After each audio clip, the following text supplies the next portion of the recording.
በጉጉት ሲጠበቅ የነበረው የነዚህ ጉደኞች ቪዲዮ ፓርትቱ ተለቋል። በፓርትቱ እንግዲህ በጣም ብዙ ነገሮችን አይተናል። ብዙ ብጥብጦችም ተነስተዋል። ምድረ እንሽላሊት እዛ ጋር ሲብላሉ ሲቀጣጠሉ ነበር። እኔ ግን እውነቱን ለመናገር እየጠበኩት ነገር አልሆነም። ግን ይሄም በቂ ነው እኮ በጣም ደስ ብሎኛል። ግን እንደዚህ አልጠበኩም ነበረ ከሜሪ ላይ ማለት ነው። ቤተሰብ እንዲቆያችሁልኝ ሰላማችሁ ይብዛ እና ቤተሰብዬ ማለት ነው። ግን እስኪ እናንተን ልጠይቃችሁ እንዴት ነው ያ ጉጉት ቀኑን ሙሉ መጡ አልመጡ እያልን እየገባን እየወጣን በኮሜንት እያየዋችሁ ነበርና እየገባን እየወጣን ስጠብቀው የነበረ ቪዲዮ ይሄን ነበር የጠበቃችሁት ወይስ ምን ጠብቃችሁ ነበረ? እንግዲህ እኔ የጠበኩትን ነገር ልንገራችሁ። ብዙዬ ገና ማን ነበረች? ኧረ ብዙ ሽጥፋ እናቴ ሜሪ ማለት ነው። ሰተት ብላ እንደገባች ሂዳ ብዙዬን የምታንቃት ነው የመሰለኝ። ይሄ ጭራ የመሰለ ጸጉሯን ይዛ የምትሆነው ነው የመሰለኝና ለነገሯ የምኗ ጸጉር ተይዞ ነው ደግሞ የሚወነወነው? ይሄ ፍርንጭት የመሰለ ጸጉር እና ያን ነገር ከብዙዬ ጋር የሆነ ሰጣ ገባ ይገባሉ ብዬ ነበር። ሜሪና ብዙነሽ ግን ብዙነሽም አቅሟን ስለምታቀች ስልቻ ሜሪ ብትቆምባት እኮ ትፈርጣለች። ታውቃላችሁ በአንድ እግሯ ብትቆምባት ማለት ነው። ይሄ ያበጠ ሆዷን የሚፈነዳ ቦርጭሽን ታጠፋለች ነበረ ብዙዬ በሰበቡ ሜሪ ቆማብሽ ቢሆን ኑሮ ማለት ነው። አንቺ ማትረቢ አስመሳይ የሆንሽ ሴትዮ እና ቤተሰብ ምን መሰላችሁ? አሁን እኔ ዛሬ ሩታን እንደ ድሮዬ ለምንድን ነው ራስሽን የማታስከብሪ? ለምንድን ነው ከቤትሽ የማትቀመጭ? ለምን እንደዚህ ታረጊያለሽ? ምናምን ገለመሌ ማለት አልፈልግም። የምሬን ነው። እሷ በቃ የተመቻትን ነገር ታድርግ። ከዚህ ጋር ራሷ ምን እንደምትባል በደንብ ታውቃለች እኮ። ስለዚህ የኛ መናገሩ ትርጉም አልባ የሆነ ስለሆነ እንደፈለገች ታድርግ፣ እንደፈለገች። እኔ አሁን ዛሬ ባየሁት መሰረት ብቻ ነው መናገር የምፈልገው። ሩታ ለምን ቤትሽ አልተቀመጥሽ ምናምን ወፍ የለም አልላትም። እንደውም ደግ ነው ያደረገች መታ እኔ ይሄ አቤል የሚባል ጥናዣም ከረተታም ማለት ነው። ድሮ ገና ዩቲዩብ ሳይከፍት እኮ እናውቀዋለን ሲያለቃቀስ ከአብርሃም ጋር ሲጠጋ ምናምን ነገር እና አሁን በእነሱ ተነሳስቶ እንደዚህ ሰው ሆኖ ሰው አድርገውት እሱ ግን እንደዚህ ሰው ያደረገውን እንኳን ትዳሩን ማዳን አልቻለም። ይሄ ርካሽ ከእሷ ጋር ቆሞ አፍላፍ ሲጋጠም ማለት ነው።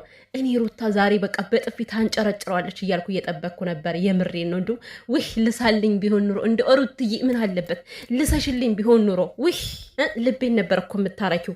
ግን ደግሞ እሷ አንድ ነገር ባደረገች ቁጥር ጣራ ላይ ስለሚሆን ስሟ ይህን እንኳንም አላደረገች። እንዲያው በኔ እይታ የኔ ስሜት ነው የነገርኳችሁ ማለት ነው። እንደዛ አፉን ሲከፍትባት ከእሷ ጋር እንደዛ ሲሳፈጥ እኔ ደሜ ፈልቶ ሊሞት ያ አቤል የሚባል ቆሻሻ እና ማለት ነው አበጋዝ አብርሃም እንግዲህ አበጋዝ ልጅ ነው። አበጋዝ ማለት ነው። አንተ አበጋዝ ስማ፣ ይሄ አቃጠልናቸው እኮ። ወዴት ነው? ማን ያቃጠለው? ማን የተቃጠለው? የተቃጠልኩ አንተ ነህ ባይዘው። ምክንያቱም ይሄ ፕሮግራም ስለተበላሸ ደስታችሁ ምስቅልቅል ስላለ ሁላችሁም እርር ድብን ብላችኋል። ጭሳችሁ እኮ እኔማ ጭሱ ነው የታየኝ ከአብርሃም ላይ ማለት ነው። ተንጨረጨረ። እሰይ እንኳንም ተንጨረጨርክ።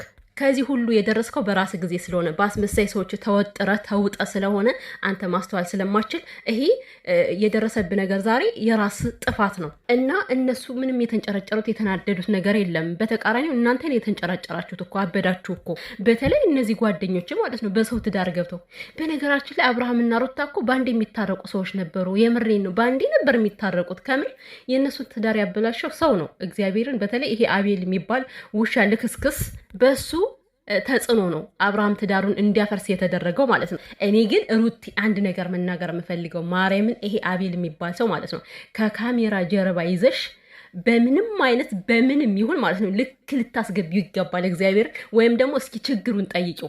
እንደዚህ ካሜራ ላይ ሰው ህዝብ በሚያየው ሳይሆን ህዝብ ሲያወሱ የልብ ይሰማዋል። ግን ብቻውን ተገንቶ ይሄ ሰው እንዶ የሩታም ወንድም ቢሆን ራሱ እንደዚህ እኔ ማለት ሩታ ራሱ የሆነ የሚሳፈጥላት ወንድም የለም ወይ ነው የምለው። ወንድም አላት በእርግጥ ግን ይሄን ያክል እንዴት ነው ከሰዎች ጋር ፈርዘር ሄዶ የሚገጥም ወንድም አይደለም ማለት ነው። ምክንያቱም ይሄ አቤል የሚባል ወራዳ በማያገባው ገብቶ ነው እንደዚህ የሚያደርገው ማለት ነው። ይሄ ሊያስጠይቀው ሁሉ ይችላል እኮ እናንተ የረከሳችሁ ርካሾች።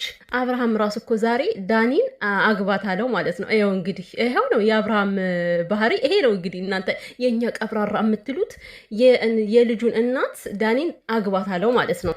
ዳኒ ዛሬ ወንድ እኮ ነው ያጫወተው። አይ ይሄን አሚሮን ማይዘህ ብታንከባልልልኝ እኮ እናቴ እኔ ጮቤ ነበር የምረግጠው። አረ በዚህ ምረግጫለሁ። ማሏሸው ነገር በጣም ነው የተደሰትኩት። ነገር ግን ዳኒ ማለት ነው ይሄ አሚር የሚባል ከፍታፍ ሲያንከላፍተው እንዴት ደስ እንዳለኝና ሲቀጥል ደግሞ ማለት ነው ሄርሜላ የምትባይ ዝም ብለሽ እንደው ባትንጨረጨሪ ጥሩ ነው።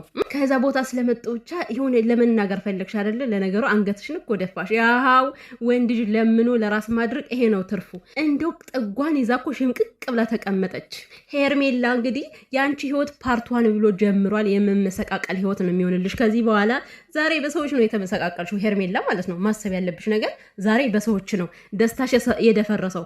ነገ ደግሞ ፈጣሪ ሲገባበት ታያለሽ ህይወትሽ ምን እንደሚሆን ማለት ነው። ሲቀጥል ከዚህ ጋር ማለት ነው ሁላችሁም እንዳለ ድልቦች ሩታ እርጉዝ አይደለችም እያላችሁ በአንዳፍ ትናገራላችሁ። ሩታ ምናልባት ነገ እርጉዙና ብትመጣስ፣ የምርም ትክክል ሆኖ እርግዝናው ብትመጣስ የዛኔ ምን ልትሉ ነው እንደዚህ ዛሬ አፋችሁን ሞልታችሁ ምንም ማስረጃ በሌላችሁ ነገር የምትናገሩት? ያኔ እያንዳንድሽ የምርም ሩታ እርጉዝ ከሆነች ትዋረጃለሽ ማለት ነው።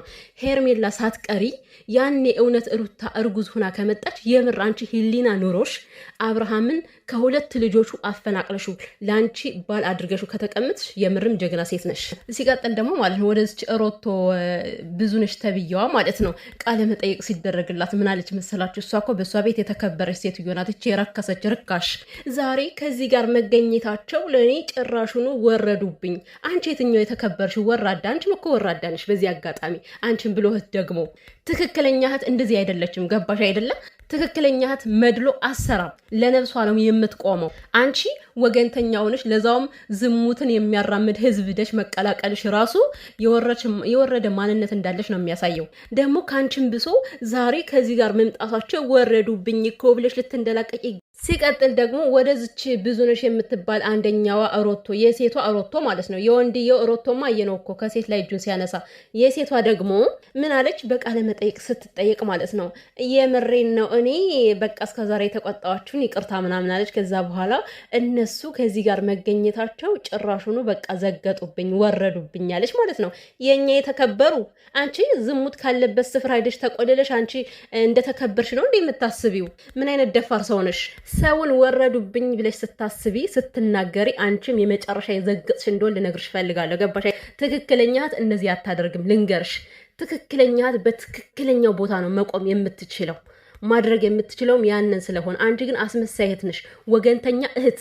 እውነትም ትክክለኛዋ ያቺ ኃይለኛ ሰይጣን የምትባለዋ የባል እህት ነሽ። የባል እህት እንዳልባል እያልሽ አይደል እስከዛሬ ስታወሪ የነበረው ነሽ። እንደውም ከባል እህት መጥፎ መጥፎ መጥፎ የምትባየው የባል እህት። ልትድሪው ነው ብዙዬ ብላ ስትጠይቅሽ አዎ ትቶሻል አይደለ? በዚህ በተናገርሽበት አንደበትሽ ፈጣሪ ላንቺ ላይ ይፈርዳል። እመኝኝ ይዘገያል እንጂ።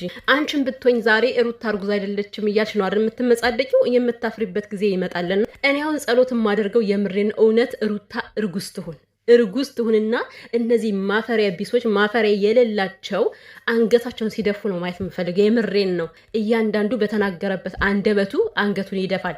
አብረሽ ተመለሰ አልተመለሰ ከዚህ ጋር ምንም ጣጣ የለውም እኮ። ሲጀምር አንድ ነገር ማወቅ ያለብን ማለት ነው ከዚህ በኋላ አብርሃም ከሩታ ጋር ቢመለስም ትክክለኛ ህይወት እንደማይመሩ ነው የምነግራችሁ። የሆነ ጎባን ሆኖ ነው ከአንድ ቤት እንኳን ሊኖሩ ከተቻለ ማለት ነው ሳይነካኩ እንዳደርሽብኝ ተብሎ ለታይታ ብቻ ነው የሚኖረው የሚመስለኝ ሳስበው።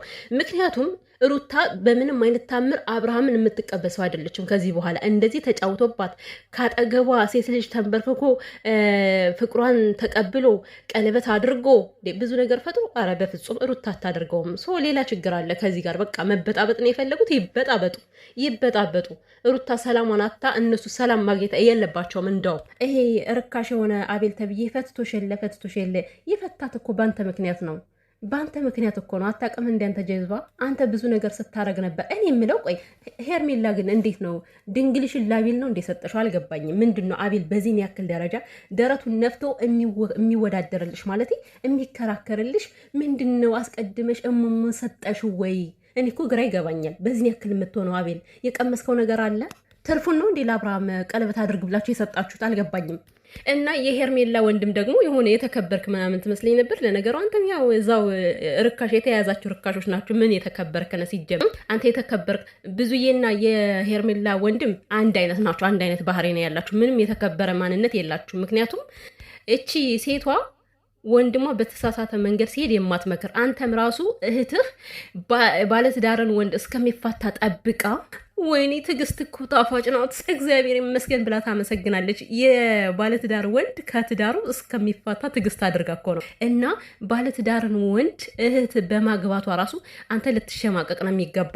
ግትር ደግሞ ከዛ ተገትሮ አፉን ይከፍታል እንዴ! እናንተ አሳዳጊ የበደላችሁ የምሬ ነው። አሳዳጊያችሁ ግን እንዴት ቢያሳድጋችሁ ነው እንደዚህ መረን የለቀቃችሁት እያንዳንዳችሁ? ከዛ እና ሄርሜላ ንጉሱና ንግስቷ ከአንድ ላይ ናቸው።